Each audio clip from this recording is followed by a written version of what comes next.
So good afternoon, everyone. I think it's difficult to be the last one, so I'm very happy to see a lot of people here still. And the second thing, to do it in English. So I will try to go slowly because I tend to talk very fast, but I'm very happy to have the opportunity to be here today and to share from a PepsiCo perspective how the digital world is impacting HR. So let me start from this. Probably, let's go back not 10 years, 20 years. Probably some of you are too young to remember that.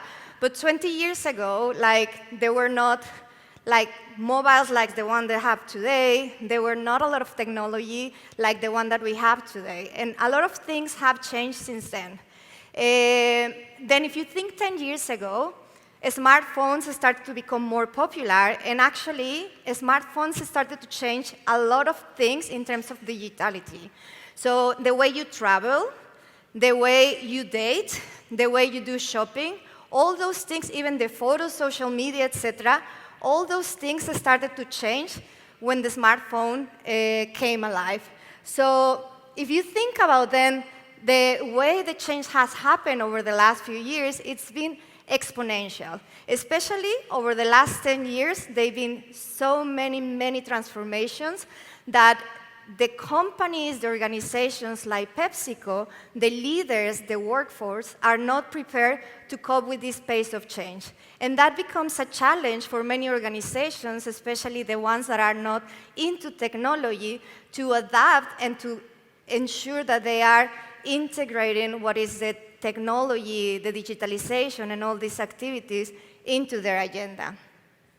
So I said before, many things have changed. The way we travel, if you remember the way you used to book a flight or the way you used to do a hotel, or even doing it now with Airbnb, is completely different. The newspaper, many newspapers are going to bankruptcy because they were not able to translate to a more digital way. Transportation, Uber, Bitaxi here, any other thing like that, has changed a lot. And so on and so forth, including retail. And I don't know if you've been able to see what Amazon has done in the US with a new way of going to the supermarkets, where basically you just go with your phone and you just pick the things that you want and you leave the store. And basically you don't need to go to the cashier, you don't need to pay for that. So the way things are changing are so fast that if companies do not adapt to that, it becomes a big problem. So I'm sure you remember some of these companies. And if you think and if you want to compare those companies that I showed before versus the Amazon, the Netflix, the Apple, what do you think that happened to them that were not able to survive in all this transformation? I think we all know this. It's a very old story.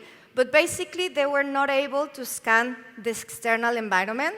They were not able to see that things were changing and that they needed to evolve and that they needed to translate as well their strategy to the new trends.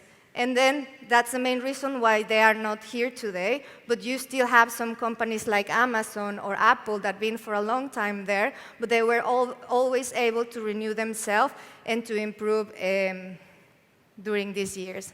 So what makes them different? The first time is they invested in talent density and then prioritized that as a source of advantage to evolve their organization. The second one is disruption. Instead of being protective about taking risks, about doing things differently, changing the culture and having a more disruptive organization within your culture, it's very important to ensure that you can adapt to the change. The second one is how do you integrate the part of technology with your business? How technology is completely integrated into your strategy and the way you do business. Finally, is how do you also build the entrepreneurship mindset within your organization? And by that is ensuring that you have the culture where you also celebrate failure and not just the things that are successful. Failure is part of the whole transformation. The transformation to ensure that your company is adapting to the pace of change. So one of the most important things that the companies that you saw in the previous slide had is that they really invested in these things. It's not about just having technology by the sake of having technology. Is how do you have the right culture, how do you have the right organization, and how do you ensure that you embed that into your strategy. Now, I'm not sure if you're familiar with this one, and I'm not from Turkey, so I'm not sure how popular Dominos Pizza is in Turkey. But Dominos Pizza, it's a company that decided to invest in technology, and by changing the way they operate their model from going to your house and deliver a pizza, it increased by 2,100% the value of their stock, even above what you see here, even above Amazon, even above Apple, even above Facebook and Google. And the main thing that happened there, for those of you that have ordered a pizza to Domino's, is you have an application that you go to your phone. You don't need to deal with anyone, and I'm sure we have many of these also here in the way you order food. But you order your pizza, you can prepare or select the things that you want to put in your pizza. Then your pizza goes to the process, and then you can track whether the pizza is in preparation, whether the pizza is in the oven, or where the pizza is regarding the map to get close to your house. It also leverages social media to ensure that they can improve the flavors and the recipes of their pizza. So what they have done is instead of being a pizza company, they became a technology company. And technology became part of their strategy. So that helped them to ensure that the growth of the company exponentially accelerated and actually overcome some of those big companies that we all know, like the Apple, the Facebook, and the Amazon. Now, how do you embed this into your organization? And I think that's the part that we need to talk here, is what is the role that HR needs to play to ensure that technology or digital technologies are part of your organization. And the first one starts on how do you build the right structure to ensure this. And it starts in a way that can be opportunistic, and I can tell you about my experience. So I've been 15 years working with PepsiCo. And it was in 2014, I was responsible of the commercial organization as an HR business partner. And by then, we started to talk for the first time of having a centralized organization looking after our e-commerce and digital marketing organization from a sector perspective, which was we were trying to centralize, and we were going to the first step of this graphic that you see here. So we were trying to centralize a team in Europe that was going to support the different organizations across the markets to ensure that e-commerce and digital started to ramp up within the organization. Now, I think we have moved to a more hybrid organization, which means you still have that organization there, but also you have your local organization where you have your digital teams looking after marketing, looking after e-commerce to ensure you can start driving locally the agenda. I think that the important thing to share here is it is a journey. It doesn't happen from one day to the other. Some companies are more advanced than obviously companies like PepsiCo because we are a very, very old company. But by being more advanced means that once you have this part embedded into your organization, it becomes part of your strategy, it becomes part of your capabilities, and it becomes a critical element of your execution.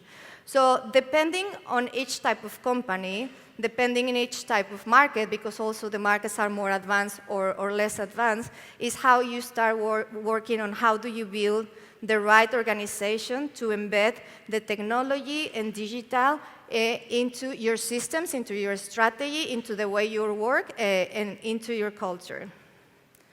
Now, in addition to that, there are many, many other trends that become a challenge for organizations in the world, not just in Turkey, but across the world. The first one, we already talked about automation technology, which is a big part of all this transformation in the external trends that we have on people. But in addition to that, we have the aging population.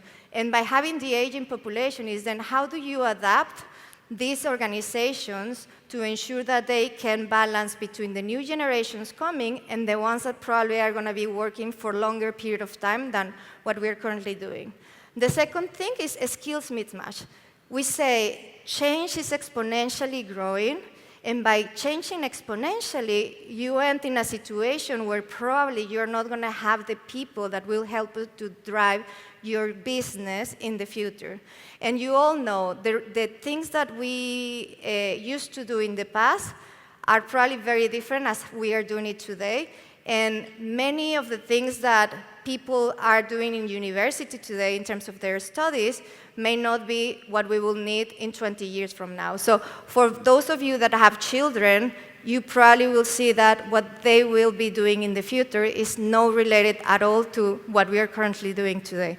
So the skill mismatch I think is one of the biggest issues that when we talk about digital, when we talk about technology, will become one of the main opportunities. First of all, when you start doing more digitalization, you may have to change the jobs that people do. And if you don't help people to upskill and work on their development to do different things tomorrow, we will not be successful as an organization to ensure that we drive the business growth that we require.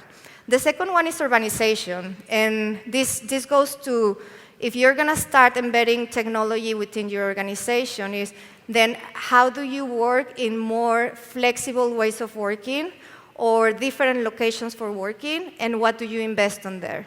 Engagement becomes very important as well because the new generations tend to be less engaged than the older generation. How do you drive a new culture that helps that generations to be engaged, but also with all the transformation and all the change that we have as well?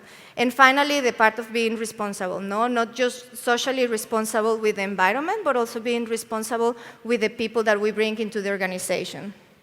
So now, what is the role of HR? And I think this is my last slide, but I want to deep dive in each one of these buckets, because I think the first thing is, how do you ensure that you have the right processes and the right branding and the right employee value proposition to attract and retain the new breed of talent that you require to become a more digital organization in terms of really having this embedded in your organization? So first of all, what is the culture that you need to have? And where do you invest for the culture? And there are different trends on this, and I will go to what PepsiCo is doing from a global perspective. Our digital teams, not just in Europe, but in the US, they are not included into PepsiCo organization at the moment. What do I mean by that is that they are working in a different hub, at least in New York, where we have our headquarters. And they have a specific office for them where they have different practices and a different culture, because the clash between the old culture that we have within our current organization and the culture that we want to build with the digital organization is not really working in an efficient way to ensure the success of embedding this into the organization, that we decided to have it separate. In terms of compensation, we also needed to do something different. We brought a lot of people from Silicon Valley to our organization, but of course, those guys are very expensive, and if you think about our compensation schemes and how we do things, sometimes you need to change the way you do that to attract the right capability and the right talent that you require for the organization. In terms of tools, I think, at least from a PepsiCo perspective, we need to invest more on this to ensure we have the right tools, the right resources that can help to be successful on this side. Ways of working, flexibility, and I mentioned that before. I think flexibility becomes one of the most critical things, and investing on doing the work from wherever you are, at any time you are, and having that type of flexibility, it's very important, and we have very strong policies there. And location, that I mentioned before. You may need to have a different location where you include your team to, first of all, build the culture that you have there, and then to embed it in the organization. So we're doing this with digital, but other critical capabilities that we're bringing to the organization. For example, we have a design team, and we have done exactly the same. So now, what are we doing from a local perspective? What is Turkey doing in terms of this? The first one is flexibility. So in PepsiCo Turkey, flexible working is one of the main things that we have in our agenda. Is you can work from any place, you can work at any time, but ensuring that you deliver the results that are required. The other thing that we decided to do is that we in-house a digital agency. And this is to ensure that instead of working with the agencies and doing it from outside perspective, we decided to have the creative team inside of our organization. Now, in terms of how do we attract talent, where do we invest, we also decided to put a program in place that could help us to then attract young generation of talent and start seeding this capability and these generations within our organization, and that's called Digital Sparks. And apart from that is also how do we make PepsiCo Turkey more attractive, and we invested a lot in terms of our branding. So brand ambassadors is one of our initiatives, which is people that can talk about our organization and can ensure that we attract the right talent, employee value proposition as well, how do we go to the market, how do we go to the universities, and finally the part of employee branding. And in addition to that, obviously we have our organization that focuses on digital marketing, e-commerce, and we continuously invest in this organization. We started from a very, very little, small team, and we will continue to invest in this organization because we as PepsiCo believe that it's one of the key capabilities that is required for our business to succeed. And if we are not able to transform, and if we are not able to continuously invest on becoming more digital, more technological, and ensuring that this is embedded within our strategy, it would be a challenge for us to survive and to be successful, and we can be one of the companies like the Kodak, like the ones that you saw there, Blockbuster, etc. So I think for many organizations, I'm just talking from a PepsiCo perspective, if we are not able to adapt to this change, to this transformation, we will be struggling in the future to continue to grow our business and to continue to deliver what we expect to our shareholders. So from that, this is the perspective from PepsiCo. I think nothing else to share. I'm very happy that I had the opportunity to be here. I hope it was useful for all of you. Happy to share more insights if you need, and also to share the slides if you also need them. Thank you very much.